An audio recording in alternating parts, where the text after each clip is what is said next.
as part of the preparation for the film, obviously did a lot of research and background into diving and caving and so on, I learned to scuba dive as part of that, and on day 3 of training they put me into a cave in Mount Gambier, which is in South Australia.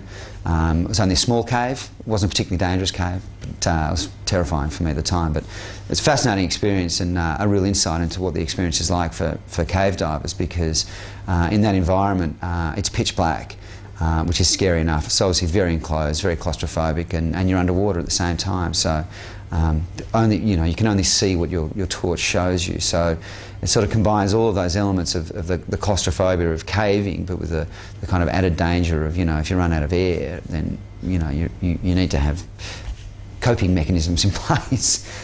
So that was an interesting part of the preparation for the film. One of the things about Sanctum is that because it's set in caves, caves are a really great environment to shoot 3D because of the sort of lateral depth in the frame. It's frames within frames, and so it's a great way to showcase 3D because our philosophy of the 3D is not necessarily about spectacle, but about how does the 3D become more immersive in the story.